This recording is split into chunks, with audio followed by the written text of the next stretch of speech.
గురించి కూడా వైద్యం గురించి కూడా గవర్నమెంట్ వాళ్లకు మరి అదేవిధంగా ప్రభుత్వానికి నేను ఖచ్చితంగా హెచ్చరిక చేస్తూ ఉన్నా. వైద్యంలో మన రెబ్బెన మండలంలో కావచ్చు, బెల్లంపల్లిలో కావచ్చు, మంచిర్యాలలో కావచ్చు, ఆసిఫాబాద్లో కావచ్చు, ప్రభుత్వ ఆసుపత్రిలో సరైన సౌకర్యాలు లేవు. ప్రభుత్వ ఆసుపత్రిలో టాబ్లెట్లు లేవు.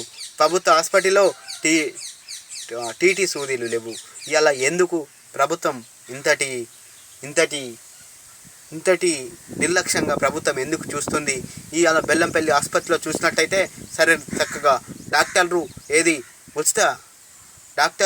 ఏది వైద్యం కోసం వైద్యులను ఎంత ఇబ్బంది పెడుతున్నారు. మరి అదేవిధంగా ఒక్కసారి మన బెల్లంపల్లి కెమికల్ హాస్పిటల్ను సందర్శించండి. ఏదైతే మన ఆసిఫాబాద్లో ఉన్న ఆరోగ్య కేంద్రాన్ని పరిశీలించండి. మరియు జిల్లా కలెక్టర్ గారు ఈ విషయం సీరియస్గా తీసుకొని పేదవాళ్ళు మరి పైసలు పెట్టలేక ప్రైవేటు ఆసుపత్రికి పోలేక గవర్నమెంట్ ఆసుపత్రికి వస్తుంటే మీరు గవర్నమెంట్ హాస్పిటల్లో సరైన సౌకర్యాలు లేవు. అప్పుడున్న కేసీఆర్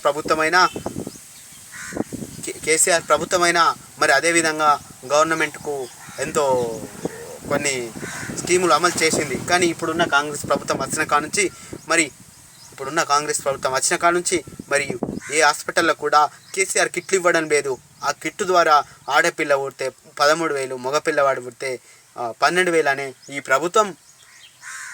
ప్రభుత్వం ఎందుకు ఇవ్వడం లేదు?